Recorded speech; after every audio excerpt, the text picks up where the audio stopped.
Olá! A nossa análise de hoje mergulha numa das histórias mais viscerais e, assim, humanamente complexas já escritas. O livro de 2 Samuel da Bíblia. Uhum. E o nosso foco aqui é total na narrativa que está ali, nesse texto. A ideia é entender a ascensão e a queda do rei Davi, que, olha, é tudo menos um conto de fada. Não mesmo. É um thriller político, um drama familiar de proporções épicas, sabe?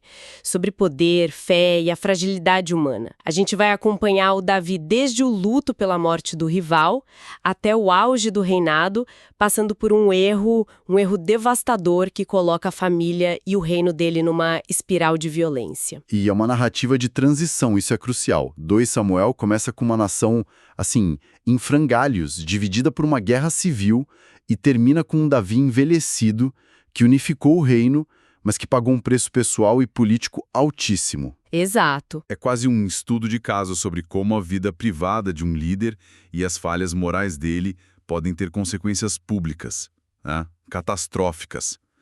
Não é uma história para ser só lida, é para ser dissecada. Então, vamos começar por esse início, que já é surpreendente. O Saul, o primeiro rei de Israel e grande rival do Davi, morre em batalha.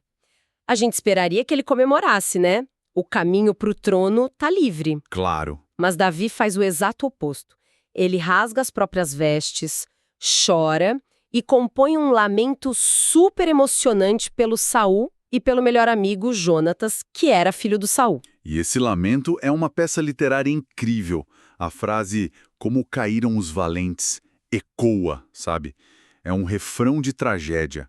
Ele não celebra a morte de um inimigo, ele lamenta a queda de um ungido do Senhor. Uhum. E para deixar isso ainda mais claro, quando um soldado chega se gabando de ter matado Saul, a pedido do próprio rei ferido, achando que ia ganhar uma recompensa, o Davi executa o cara na hora. Peraí, isso me levanta uma questão. É um gesto de nobreza genuína, de um respeito profundo pela instituição da monarquia, ou é a jogada política mais inteligente que ele poderia fazer? Exato. Porque, ao punir o assassino do rival, ele manda uma mensagem para todo o reino de que ele não é um usurpador sanguinário, mas um defensor da ordem. O texto dá alguma pista se ele está sendo puramente justo ou se é um mestre da política, tipo, limpando a própria barra em público? Essa é a pergunta de $1 milhão, né? E é o que torna o personagem tão fascinante. A narrativa apresenta ele como sincero no luto, mas as consequências políticas são inegavelmente benéficas para ele. Pois é. Ele consegue ser ao mesmo tempo piedoso, extremamente astuto. Ele está estabelecendo o caráter dele para a nação. Mas essa nobreza toda não impede a realidade brutal da política de se impor. E que realidade! O reino se parte em 2. Davi é coroado, mas só pela tribo dele, Judá, lá no sul. No norte, os leais ao Saul coroam o filho dele, o Isbosete. E o resultado é... Guerra civil. Longa e arrastada. Exatamente. E não é uma guerra de grandes batalhas, não. É uma guerra de atrito, de assassinatos, de intriga de bastidor. O comandante do Davi, o implacável Joabe, que é um personagem, assim, brutal e pragmático... Nossa. Ele assassina o Abner, o general do outro lado, durante uma suposta negociação de paz. E pouco depois, o próprio rei Isbosete é assassinado na cama por 2 capitães dele. E, de novo, a reação do Davi é a mesma. Ele lamenta publicamente a morte do Abner e executa os assassinos do Isbosete. É um padrão. A violência acontece, o caminho dele para o poder fica mais limpo, mas ele sempre consegue manter as mãos limpas, pelo menos aos olhos do povo. É uma estratégia de consolidação brilhante. Ele une o país não só pela força, mas construindo uma imagem de justiça.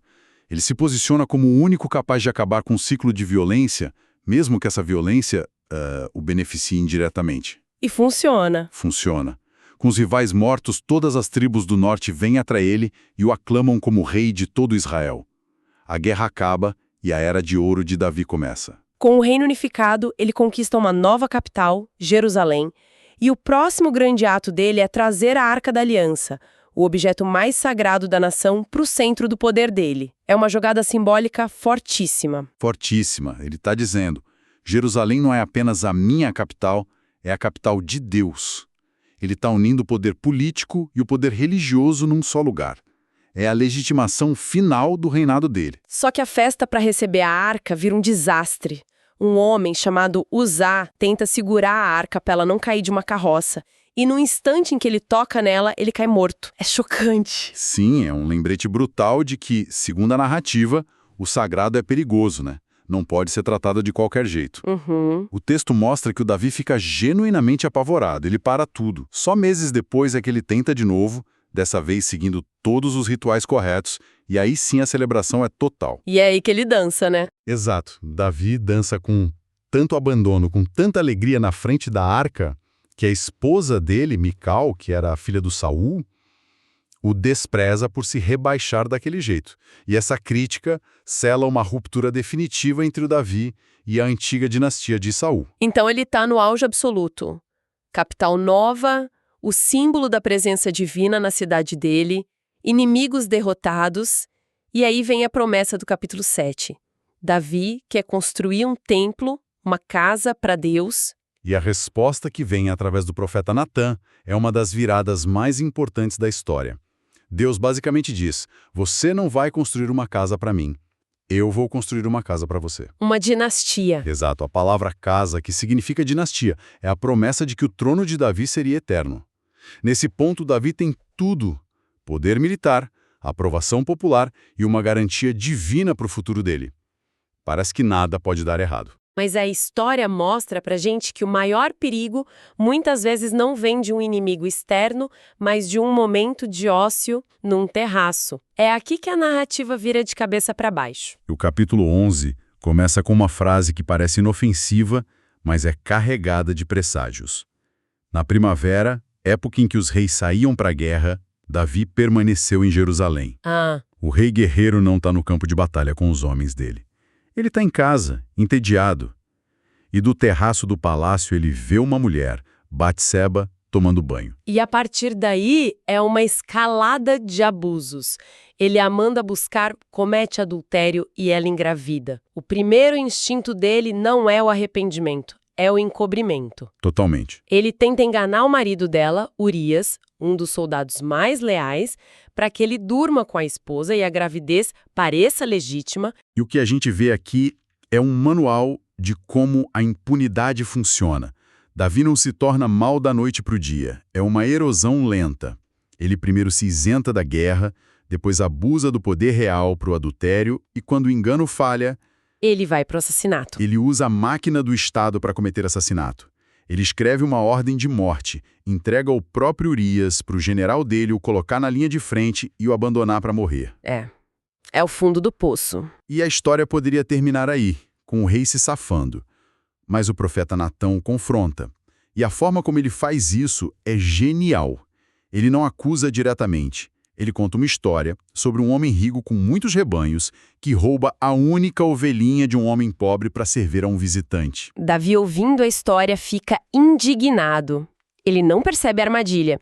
O senso de justiça dele, que estava adormecido, desperta e ele declara: esse homem merece morrer. E aí vem o golpe. E é nesse momento que Natã aponta o dedo e diz a frase devastadora: você é esse homem.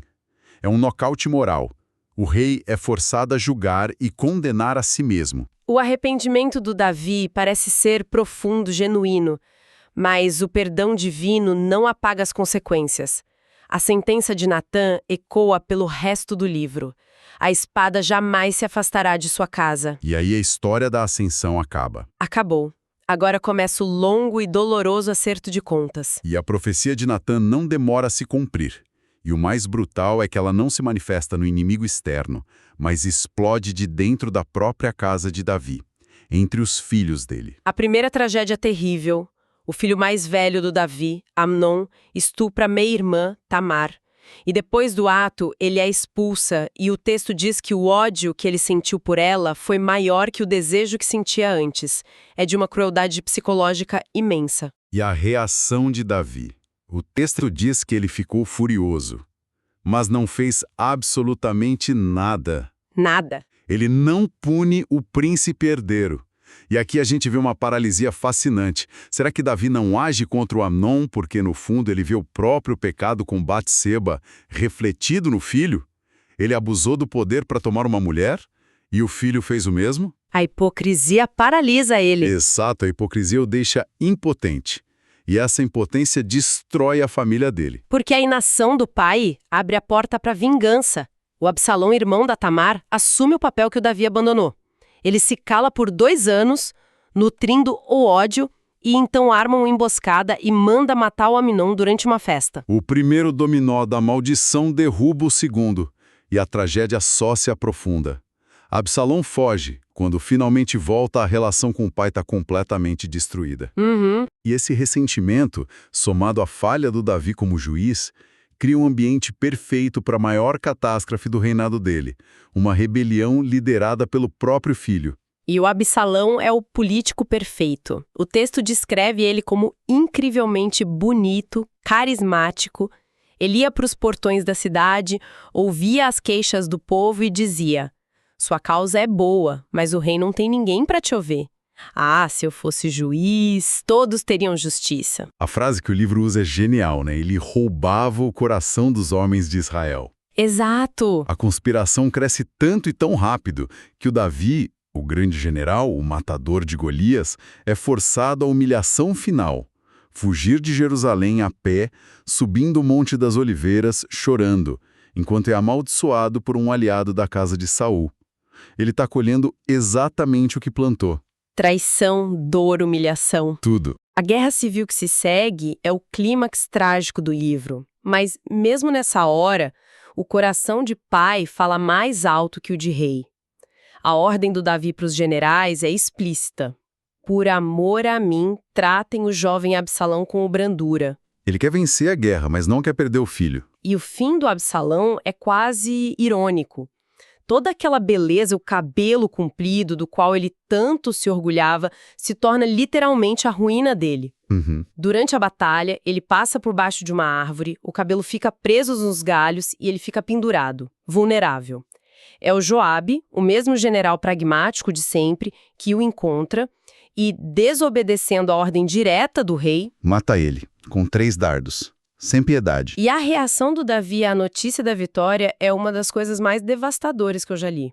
Ele não comemora a salvação do reino. Ele desaba.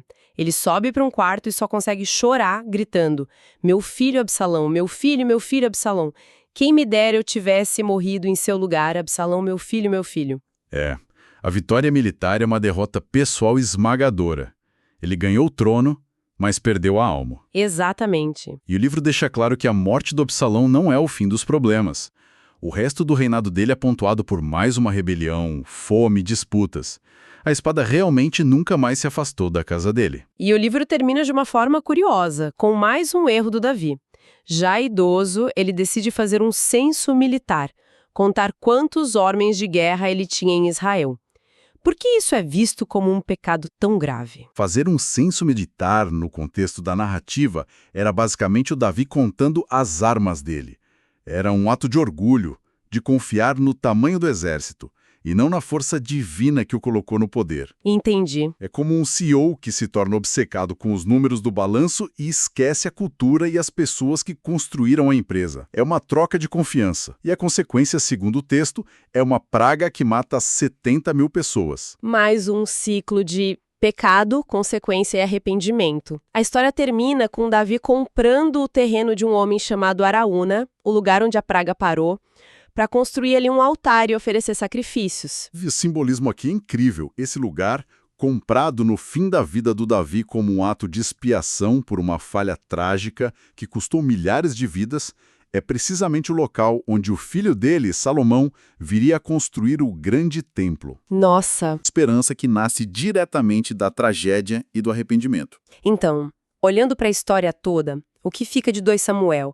A impressão é a de um retrato brutalmente honesto de um líder, um homem com talentos imensos, uma fé profunda, mas com falhas igualmente gigantescas. Sem dúvida. Não é uma história que idealiza o poder. Pelo contrário, parece um grande alerta sobre ele. Totalmente.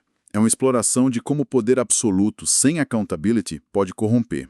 de como as ações privadas de um líder têm consequências públicas inevitáveis, e de como a falha em administrar a própria casa pode levar à ruína de uma nação. Uhum. A promessa divina dinastia dele permanece, mas o homem Davi termina a história como uma figura trágica, para sempre marcada e diminuída por suas escolhas. O texto deixa claro que o preço que o Davi pagou foi terrível, especialmente na destruição da própria família. E mesmo assim, o legado dele como um homem segundo o coração de Deus sobreviveu a tudo isso, o que nos deixa com uma reflexão final, né? Sim. Talvez a narrativa sugira que a verdadeira grandeza não está na ausência de falhas, mas na capacidade de se arrepender, de confrontar a própria escuridão, mesmo quando as consequências dolorosas desses erros já não podem ser desfeitas.